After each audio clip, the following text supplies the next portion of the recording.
Max Payne 3, the complete series, is a three-part comic book series that was written by Rockstar's Dan Houser and Remedy's Sam Lake. Didn't already know, Sam Lake was the original writer for Max Payne 1 and 2. Rockstar had published those first two games, while Remedy developed them. When Remedy was let go in the mid-2000s, Rockstar was left with the IP. Eventually, Dan Houser wanted to complete the trilogy, and the Max Payne 3 we know today was made. Since there was a 9-year gap between games, these comics were made to bridge the gap for newcomers and even unveil some of Max's backstory before the first game. Max's past is actually brought up throughout one of the scenes from Max Payne 3. Chronologically speaking, it's the first thing that happened in the storyline of the game, though it doesn't come up until the 4th level. The scene plays out exactly how it is in-game, down to the dialogue. Max is at a bar in Hoboken, New Jersey, and is reunited with Passos, a friend from the police academy. Shortly after, some rich punks come in, led by Tony DeMarco, and end up getting what they deserve. Anyway, I, for one, am glad that they explored more into Max's history before the first game. They mention his parents, which is actually pretty interesting. His father is definitely imprinted on him, and his mother foreshadows things to come in his life. We also get to see how he met Michelle, his wife, and his early days in the police force. All of this is very interesting and explains quite a bit that was left out of the games, but for someone who isn't as into Max Payne as someone like me, they probably wouldn't like it. It acts as a very abridged recap of the previous games, and a little more, but it just does not stand on its own at all, which I can't really blame it. I would recommend these comics to people who have played at least the first two games, and maybe the third by itself. Otherwise, it probably wouldn't be worth it.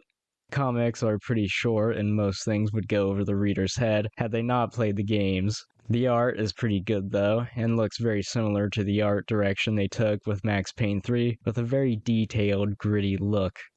There's even a few pages in the back of the book showcasing concept art of various environments, Max's design, and marketing pieces. Concept art has always been cool to me since you can tell how closely the developers have translated such illustrations into the game. That can be a video for later, coming at some point in time, maybe. Anyway, that was the spoiler-free part of the video. I'll be digging deeper into the comics and explaining the impact on the game's narrative and Max as a character. So if you don't want spoilers for the games or comics, then I recommend clicking off right about now. Like I said, the comic's main purpose was as a promotion for Max Payne 3. They're probably also written to where people who haven't played the previous games would understand the story so far. They aren't very long either, you can easily read all three in one sitting. I'll talk through the important points in chronological order.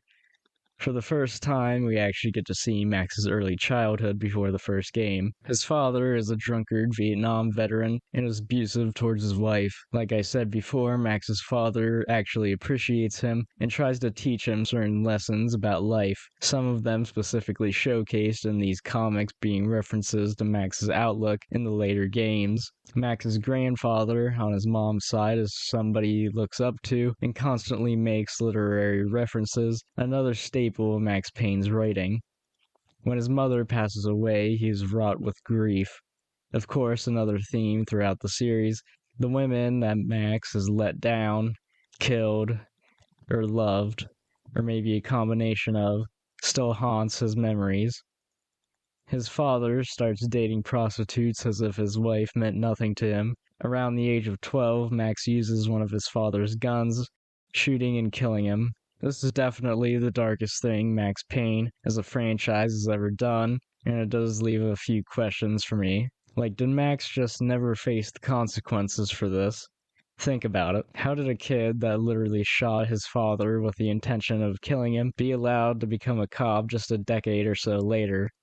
I guess it makes sense that somehow Max's father and parents in general are absent from the first game since A, every good main character has dead parents, and B, Max has nobody left to cling to in his life once his wife and daughter are taken away from him. I'm just not so sure about the execution. Moving on, we have Passos' retelling of Max's days in the police academy. In the game, it isn't really made obvious if Passos actually was in the police academy with Max, but he does make a more convincing case in the comics. To put briefly, Max was a natural in the police academy and graduated with honors.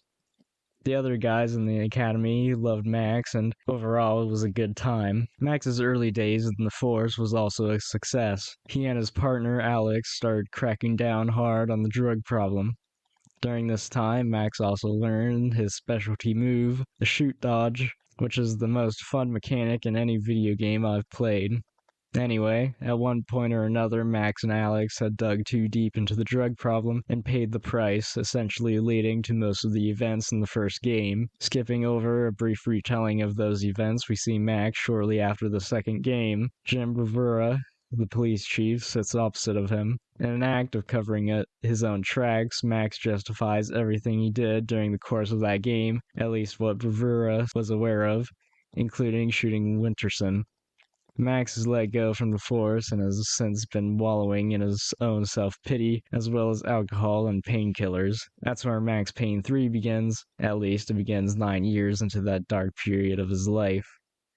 And this is where I announce that big project I talk about in my last post. I call it an over-analysis of Max Payne triple feature, where I talk about all of the Max Payne games, their story, the connections, the history, the making of, and the possible future of, as I classically have in my previous videos. Think of my Alan Wake and Kane Lynch videos for reference. I don't have any window for when it'll be finished. It may take literal months if I'm being honest, but like I said, knowing me, this video will be very comprehensive and very long, probably in the hour and a half to 2 hour range. But until I finish that, expect a new video every other week, and like and subscribe.